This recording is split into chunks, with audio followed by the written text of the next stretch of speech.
여러분 안녕하십니까? 북한이 미중 정상회담을 하루 앞두고 탄도미사일을 이용한 저강도 기습 도발을 다시 감행했습니다. 우리 군은 이어지는 무모한 도발에 북한 정권의 몰락을 재촉할 것이라며 강한 어조로 경고했습니다. 첫 소식 구경근 기자입니다. 북한이 오늘 오전 6시 42분 함경남도 신포 일대에서 동쪽으로 탄도미사일 한 발을 발사했습니다. 지난달 말 강원도 원산 부근에서 탄도미사일을 쏘아 올린 지 2주 만입니다. 미사일은 고도 189km까지 올라갔고 9분 동안 60여 킬로미터를 날아간 뒤 동해상에 떨어졌습니다. 합동참모본부는 이번에 발사된 미사일을 KN-15 계열로 추정했습니다. KN-15는 북한이 지난 2월 냉발사 체계를 적용해 시험 발사한 중거리 탄도미사일 북극성 2형입니다. 발사 형태, 성공 여부 등은 한미 군 당국이 추가 분석 중이지만 북한의 2,000톤급 잠수함 기지들이 밀집한 신포에서 발사됐다는 점에서 잠수함 발사 탄도미사일 SLBM 지상 사출 시험 가능성이 제기되고 있습니다. 탄도미사일의 1단 시험을 한 것으로 추정한다면 고도와 거리는 충분히 제 역할을 한 것으로 보입니다. 북한의 기습 도발은 한반도 문제를 논의할 미중 정상회담을 하루 앞두고 존재감을 적극 과시하려는 행보로 해석됩니다. 우리 군은 계속되는 무모한 도발이 북한 정권의 몰락을 재촉할 것이라고 강력 규탄했습니다. 북한은 그러나 다양화, 경량화된 핵무기와 위력적인 운반 수단을 보유하고 있다며 미 본토까지 겨냥한 타격 능력을 거듭 강조했습니다. MBC 뉴스 구경근입니다. 미국은 북한에 대해 충분히 말했고 더는 할 말이 없다는 싸늘한 반응을 내놨습니다. 트럼프 대통령은 북한은 인류의 문제라며 미중 정상회담에서 북한 문제를 주요 의제로 삼겠다고 밝혔습니다. 워싱턴 박승진 특파원입니다. 렉스 틸러슨 미국 국무장관은 간결하고 단호한 성명을 발표했습니다. 북한이 또 다른 중거리 탄도미사일을 발사했다. 미국은 북한에 대해 충분히 말했으며 더는 할 말이 없다는 세 줄짜리 싸늘한 내용이었습니다. 백악관의 한 핵심 인사는 북한에 대한 최후 통첩성 경고를 날렸습니다.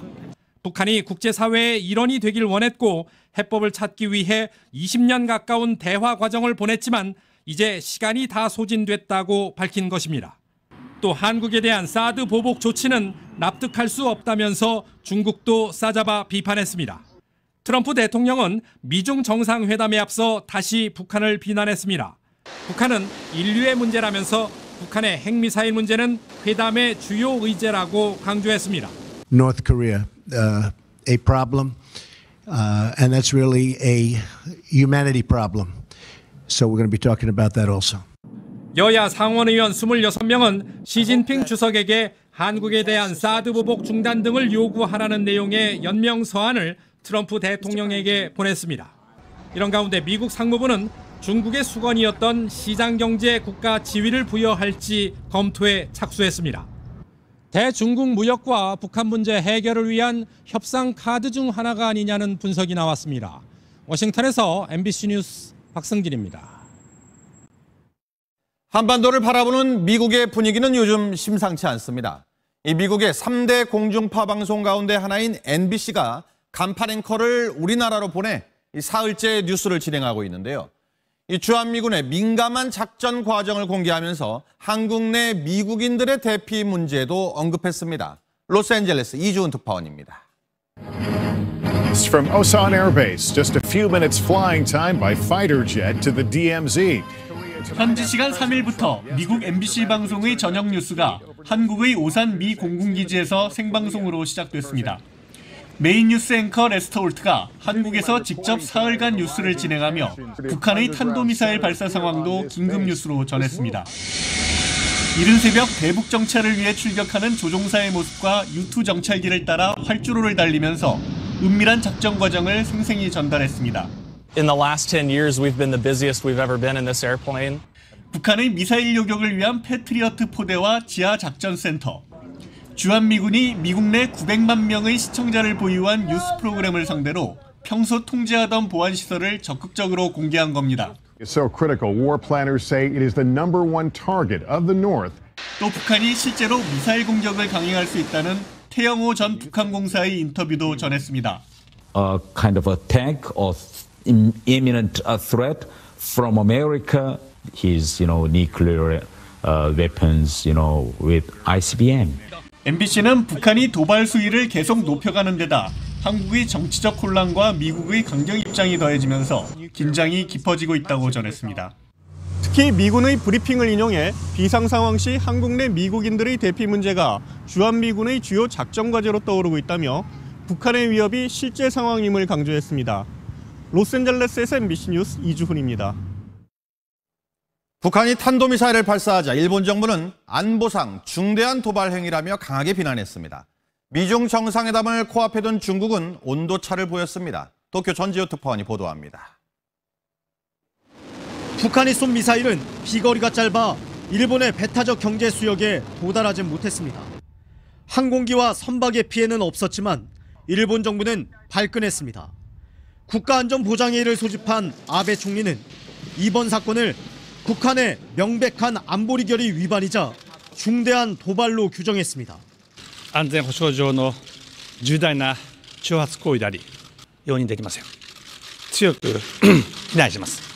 북한 선박의 일본 입항 금지, 북한과의 수출입 금지 조치 등 대북 제재를 2년 더 연장하기로 한 결정을 관용 없이 실행하기로 했습니다.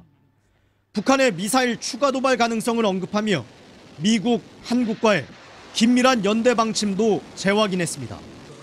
중국은 원론적 입장만 밝혔습니다. 我们认为在当前形势下，有关各方都应该保持克制，不做加剧地区形势紧张的事情。 또 중국은 한반도 비핵화와 지역의 장기적인 안전을 실현하는데 노력하길 원한다고 덧붙였습니다. 이번 북한의 미사일 도발이 미중 정상회담에 영향을 주겠냐는 질문엔 양자 간엔 필연적 연관은 없다고 밝혔습니다. 북한을 어떻게 다룰지에 대한 미중 정상회담 논의와는 별개로 북한을 겨냥한 일본의 대북 압박 정책은 한층 강화될 걸로 보입니다. 도쿄에서 MBC 뉴스 전종우입니다. 국민의당 안철수 후보가 대선 후보로서의 첫날을 아주 바쁘게 보냈습니다. 이른 새벽에는 지하철에 올라 시민들과 만나고 공식 일정으로 현충원 참배부터 정책 현장 방문까지 온종일 걸음을 서둘렀습니다. 현재근 기자입니다. 국민의당 대선 후보로서 첫날 안철수 후보가 사전 예고 없이 찾아간 곳은 이른 새벽 지하철역. 직접 지하철을 타고 가며 시민들과 만나 셀카 촬영 요청에 응하고 즉석에서 자유롭게 질문에도 답했습니다. 공식 일정은 현충원 참배로 시작됐습니다. 현충탑에 이어 사병묘역을 먼저 찾았고 이어 김대중, 김영삼, 박정희, 이승만 전 대통령 묘역을 차례로 참배했습니다. 공은 계승하고 과로부터는 교훈을 얻는 것이 우리들이 해야 할 일입니다. 또 당 소속 의원들과 대선 승리를 결의하고 국정 안정을 바라는 국민이 다자구도에서도 50% 이상의 지지로 대통령에 당선시켜줄 것으로 자신했습니다. 안정적으로 국정을 운영할 수 있도록 그렇게 현명한 판단을 집단지성으로 모아주실 거라고. 더불어민주당 문재인 후보를 향해 각종 의혹들에 직접 답해야 한다며 공세의 칼날을 세웠습니다. 저를 포함해서 모든 후보들은 철저하게 검증받아야 합니다. 여러 가지 일들에 대해서는 직접 설명하는 것이 저 포함해서 모든 후보들이 해야 할 일이라고. 안 후보는 미래 신산업 현장인 서울 모터쇼도 방문해 4차 산업혁명 필요성 등을 강조했습니다. MBC 뉴스 현정입니다. 노무현 정부 당시 대통령 사돈의 음주 뺑소니 사고가 있었는데 대통령 친인척 감찰을 담당한 청와대 민정수석실이 축소 은폐하려 했다는 의혹이 제기됐습니다. 당시 민정수석이던 더불어민주당 문재인 후보가 이 사실을 알고 있었는지 관심이 모아지고 있습니다. 육덕수 기자입니다. 노무현 정부 출범 2개월여 만인 2003년 4월 청와대 민정수석실에서 작성된 대통령 사돈 배모 씨 음주교통사고 야기라는 문건입니다. 음주 만취 상태에서 정면 충돌 사고를 낸 배 씨가 차량을 방치하고 혼자 기가려 했다는 내용과 함께 내가 누군지 아느냐 등 소란을 피운 정황이 담겨 있습니다. 사건 발생 즉시 청와대 민정수석실이 파악하고 있었다는 사실을 보여줍니다. 사건 발생 3년 후에야 언론에 의해 청와대와 경찰이 사건을 숨기려 했다는 의혹이 제기됐습니다. 교통사고 피해자였던 경찰관은 당시 청와대에 회유와 협박이 있었다고 주장했습니다. 큰일 났다. 청와대에서 알고 있는데 어떻게 이러냐. 노무현 사돈이죠. 이에 대해 문 후보 측은 당시 민정수석이었던 문 후보까지 보고가 올라가지 않았다고 해명했습니다. 현안인 경우에는 수석에게 보고가 되지만 일반적인 동향 보고는 민정비서관선에서 종결 처리했다고 합니다. 문 후보 아들 채용 특혜에 대한 추가 의혹도 제기됐습니다. 자유한국당 심재철 의원은 문 후보 아들이 2006년 당시 제출한 응시원서의 필적 감정을 의뢰해 분석한 결과 날짜와 서명 등의 위조 가능성이 큰 것으로 확인됐다고 주장했습니다. 이에 대해 문 후보 측은 공식 입장을 내놓지 않았습니다. MBC 뉴스 육덕수입니다. 대세론을 내세우는 문재인 후보 측과 문 후보와의 양자 대결을 장담하는 안철수 후보 측 간의 신경전이 치열해지고 있습니다. 김종인 전 민주당 비대위 대표도 대선 출사표를 던졌습니다. 윤지훈 기자입니다. 더불어민주당은 양자 구도론 자체를 부정하며 예민한 반응을 보였습니다. 일부 언론의 고의적인 구도 만들기라고 주장했습니다. 문재인, 안철수 단독 구도를 만들어가려는 의도로 여론조사를 한 것처럼 보이기 때문에 문재인 후보 특보단장인 김태년 의원은 SNS를 통해 안 후보에게 39석 초미니 정당으로 어떻게 국정을 이끌 것인지, 결국 과반을 위해 자유한국당, 바른정당 등과 손을 잡겠다는 건 아닌지 밝히라고 압박했습니다. 국민의당은 양강구도 세우기에 주력했습니다. 과거가 아니라 미래로, 오만과 패권이 아니라 새로운 도전과 혁신으로 안철수와 함께, 국민과 함께 갑시다. 민주당 이현주 의원이 내일 탈당해 국민의당에 입당하겠다는 뜻을 밝히는 등 비문재인계가 안 후보 쪽에 가세하려는 움직임도 나오고 있습니다. 이런 가운데 김종인 전 민주당 비대위 대표는 통합정부론을 내세우며 대선 출마를 공식 선언했습니다. 모두 적폐라면서 과거를 파헤치자는 후보가 또 다른 후보는 여하튼 혼자서 해보겠다고. 김 전 대표는 개헌과 경제민주화를 고리로 비문재인 연대 추진에 나설 것임을 분명히 했습니다. MBC 뉴스 윤지윤입니다. 자유한국당의 홍준표 후보는 이틀째 영남권에서 보수 적통을 강조했습니다. 바른정당 유승민 후보는 중앙당 선거대책위를 출범시켰는데요. 초미의 관심사인 이 두 후보 간의 보수 단일화는 갈수록 성사 여부가 불투명해 보입니다. 김세로 기자입니다. 자유한국당 홍준표 후보는 어제 대구에 이어 오늘은 부산에서 지지층 재결집을 위한 총력전을 펼쳤습니다.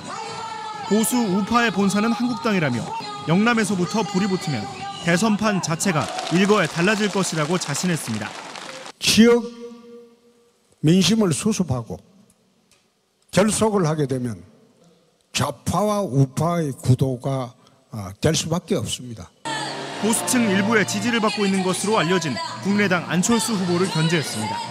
얼치기 좌파에게 가 있는 우리 보수 우파의 마음이 우리 자유한국당으로 돌아올 수 있게. 대통령 탄핵이 이루어졌기 때문에 합당할 수밖에 없다고 바른정당을 거듭 압박했습니다. 하지만 바른정당 유승민 후보는 합당은 물론 홍 후보와의 단일화도 없을 것이라며 독자 완주 의지를 다졌습니다. 우리 함께 고난의 행군을 시작해야 됩니다. 저를 믿어주시고 끝까지 함께 해주시기를 간곡히 부탁을 드립니다. 미국의 핵전력을 한미 공동자산으로 운용하고 한반도에 사드를 추가 배치하겠다는 안보 공약도 발표했습니다. 미국한테 이용당하는 그런 미사일 방어가 아니라 우리 영토, 우리 영해, 우리 국민들의 생명을 보호하는. 바른정당은 김무성 의원을 중심으로 한 선거대책위원회를 출범시켜 대선 체제에 돌입했습니다. MBC 뉴스 김세로입니다. 어제 구치소에서 박근혜 전 대통령을 10시간 넘게 조사한 검찰이 내일 두 번째 출장 조사를 진행합니다.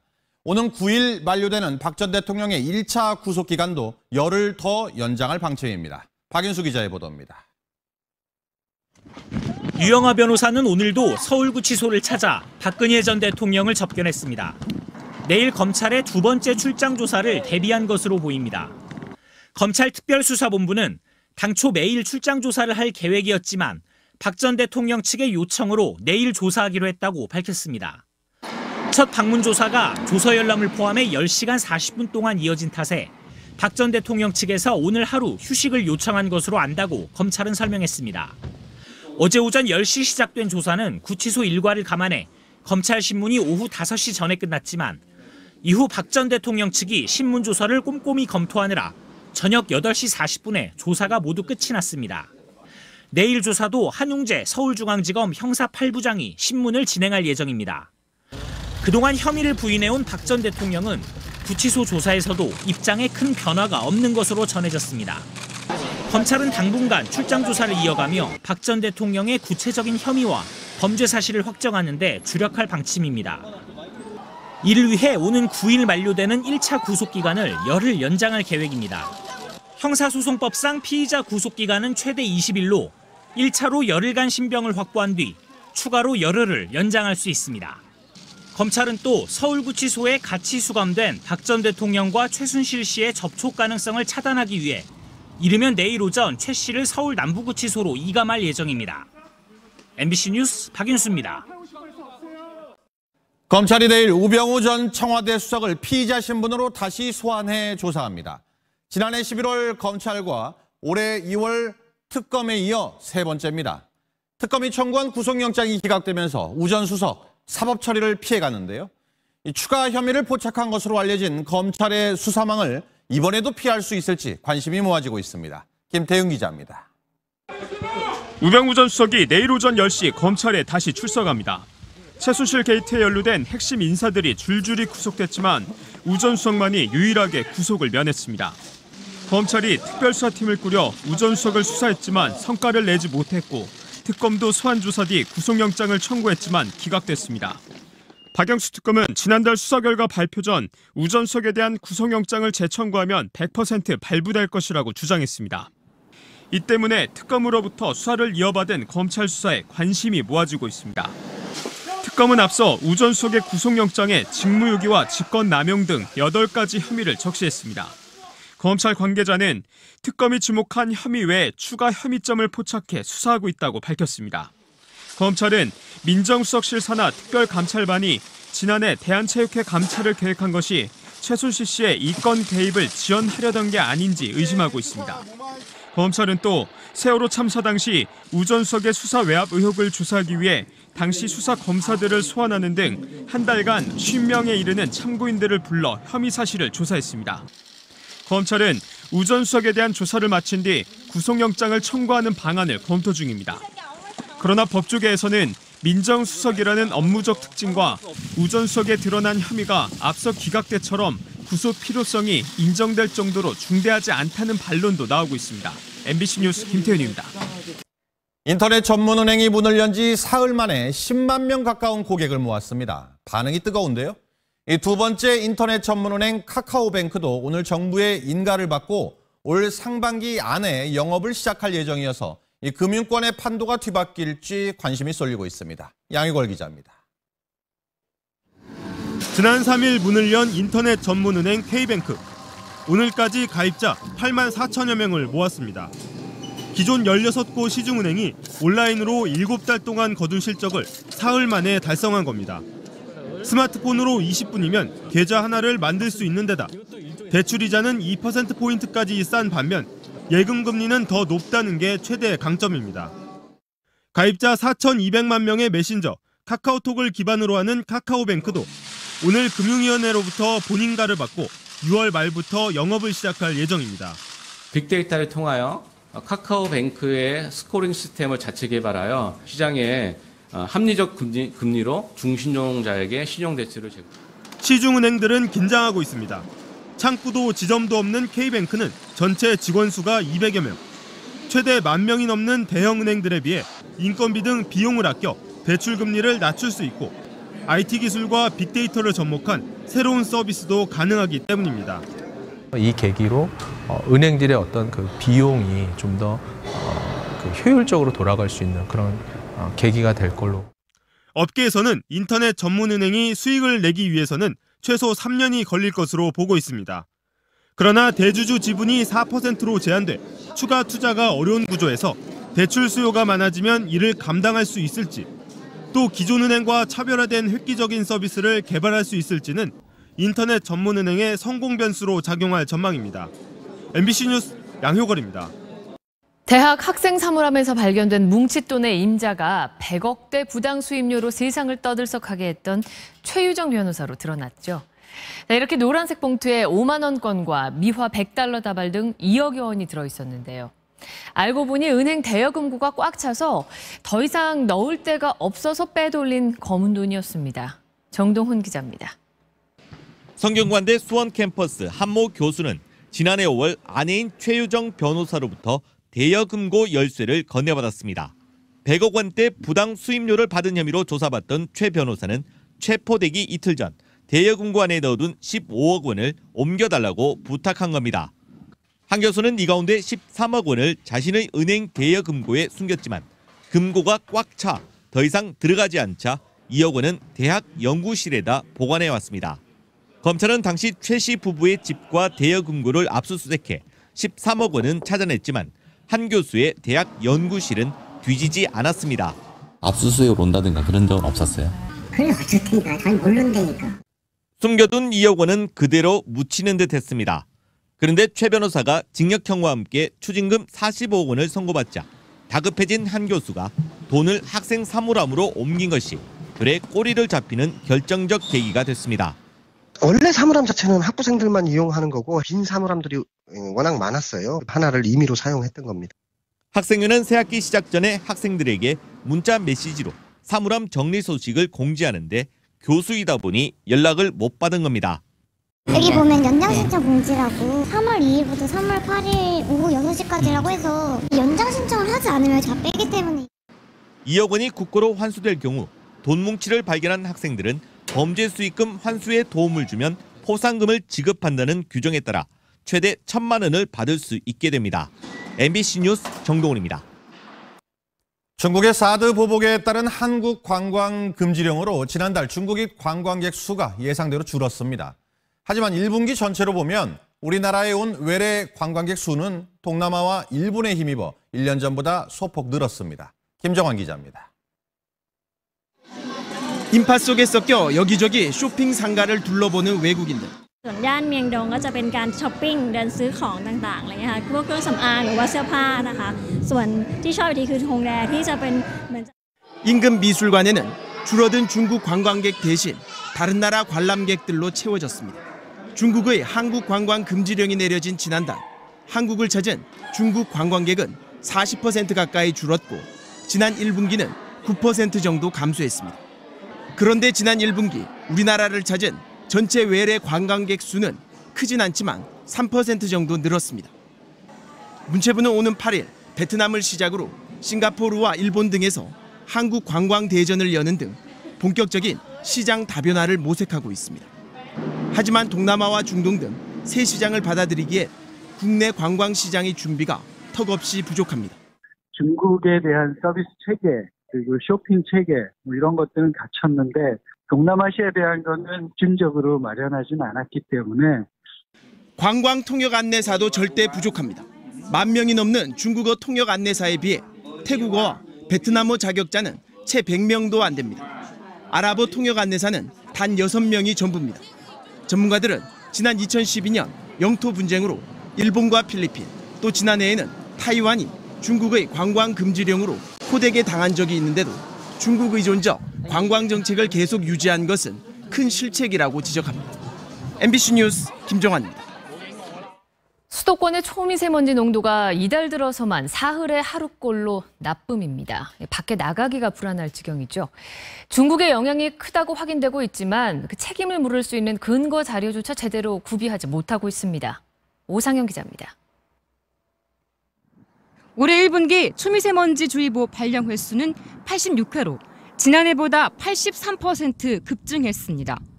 환경부는 지난달 17일부터 21일까지 수도권 초미세먼지의 86%가 중국에서 유입됐다고 분석했습니다. 실제 가동을 중단했던 중국의 공장들이 대거 생산을 재개한 올해 1월부터 2월 사이 중국의 초미세먼지 농도는 1년 전보다 48% 짙어졌습니다. 중국과의 공조는 더 시급해졌지만 문제는 중국 당국이 계속 언급을 회피하는 데다 책임을 물을 자료도 부족하다는 점입니다.